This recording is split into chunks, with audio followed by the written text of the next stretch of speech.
yeah, I'm working at Publix. Yes, but like what Publix are you working at? Are you working at a neighborhood Publix? Are you working in a city Publix? Are you working in a Publix Sabor? Like know where you're working, because that is the best way to perform well and exceed expectations and really just like outdo yourself, so that obviously when you get those evaluations and stuff, you can be getting that money and that customers can like you, managers can like you, get your name out there. Hey guys, welcome back to another video, and if you're new here, welcome to my channel. I'm so happy because today I'm going to be bringing back another Publix video. Yes, I practically have a series at this point, so make sure you check out those other videos. If you haven't already, please subscribe to my channel and give this video a big thumbs up. Now in today's video, I'm going to be talking to you guys a little bit about the differences in Publixes. Now what I mean by this is because a lot of people think that just because they go to the same Publix, it's the same thing, and although it's similar procedures and similar people and similar rules, it's not always the same thing. We have Publixes that are called neighborhood Publixes, which are a little smaller and they focus on certain things, as well as bigger Publixes, Publix Sabor, Publix, like just different varieties. So I just wanted to cover it in this video simply because a lot of times people tell me that their store is a little bit different than mine, and that is because I work in a neighborhood Publix. Now, how do neighborhood Publixes do well? Because essentially you're a Publix a little bit further out from the city or from where a lot of people are at. You know, you just kind of like focus in a few little neighborhoods and that's about it. The reason those Publixes do well is because the people who purchase in those Publixes purchase big amount of quantities. So nobody really goes in there and spends less than $100. At least that's what happens at my Publix.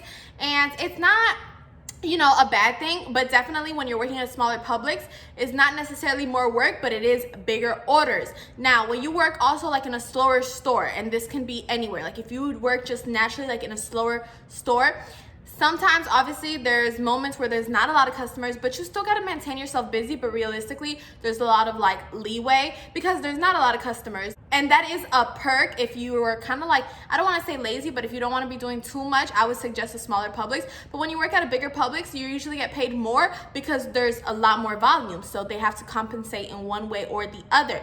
Now, Publix Sabor, I want to touch base on this one because if you speak Spanish, or if your Spanish is your primary language, even though, yes, you can still apply at a normal Publix, yes, you can still apply at a neighborhood Publix, but Publix Sabor is meant for people who, I guess, speak like a little bit more Spanish, or their Spanish is their primary language, or if they live like in a zone where like a lot of Hispanic people are common. Like for example, I live in Florida, so Hialeah, Miami Lakes, sometimes people from there tend to like Publix Sabor because they just feel like they can communicate better. Usually like the music up on the speakers, they say is Spanish. I'm not 100% sure, but it's just like a whole like Hispanic thing. Now, yes, you can still find regular schmegular stuff there, okay? It's not gonna be just you go there and all you're gonna be seeing is Sazon and Goya and this. No, you're gonna see normal stuff too, but I would definitely recommend Publix Sabor, like if you speak Spanish, or if you just got here from, you know, like Puerto Rico, Cuba, whatever, I would definitely stay over there because it's going to be a lot more easier to transition rather than just going into a regular Publix.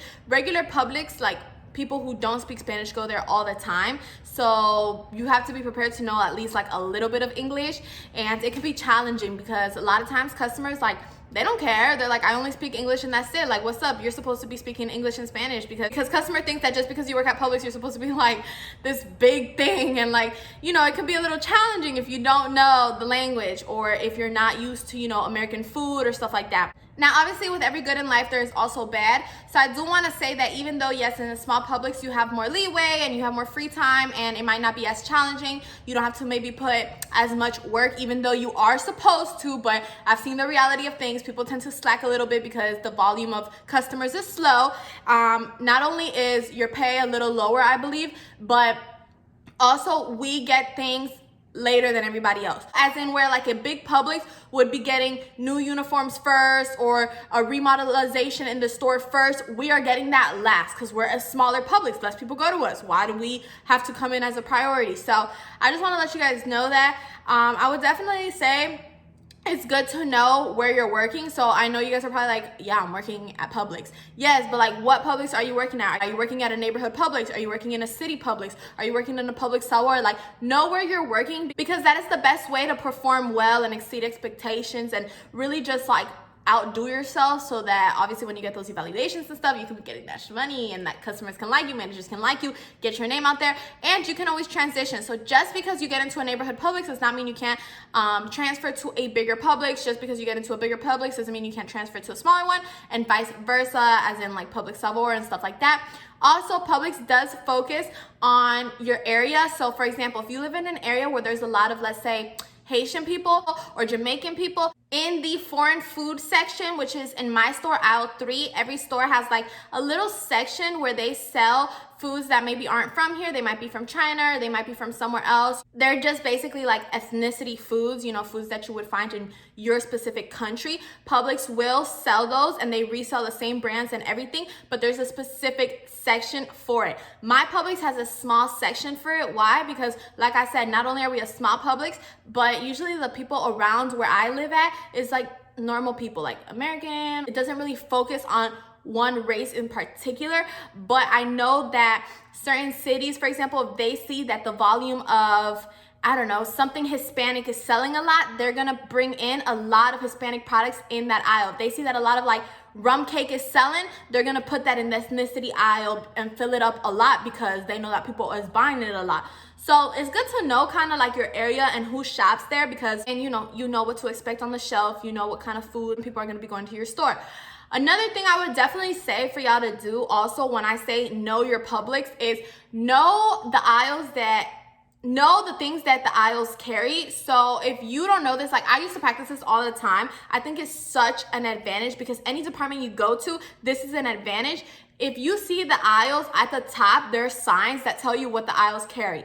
People are just so careless. It is the truth. I don't know if you've done it. I don't know if I've done it. I mean, I'm sure I have. I mean, when I was younger, I was probably like, where's the bread aisle? And like, it says bread at the top, but nobody ever looks. So it's good to know, because that way, when someone asks you, you can like be like, aisle 12, aisle 3, aisle 2. Know your Publix. Know things that move around your Publix. Like, be aware of your surroundings, be observant.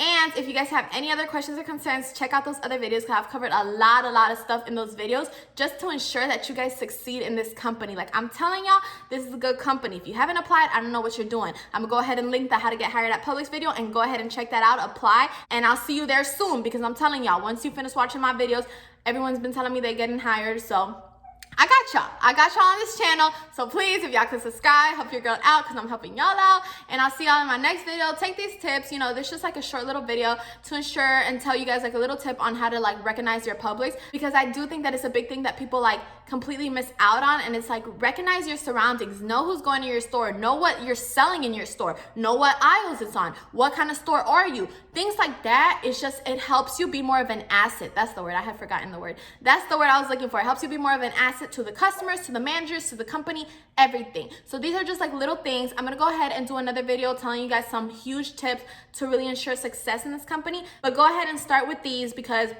the number one thing you want to know is where you're standing at. You need to know if where you're standing is somewhere safe. You need to know where you're standing is somewhere where the hours are different. You need to know if where you're standing you sell this, you sell that. Like, you just need to know and be informed, because the worst thing you can be is uneducated. No, you don't need a whole bunch of degrees to work at Publix, but you still need to be an educated person. So you don't want people coming to you and you acting clueless, because you can have 10 degrees working at Publix, but if you don't know what Publix is carrying, or what Publix you're at, or where it is that you're standing, you're at a loss, baby. You're at a loss. So make sure you think it through, and I'll see y'all in my next video. Thanks so much for watching, and I'm about to go make me a wrap, because let me tell y'all something real quick. I had made me a wrap and my dog ate it. My dog ate it. Is that normal?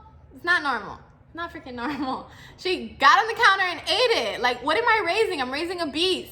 All right, I'm gonna see y'all soon. Bye.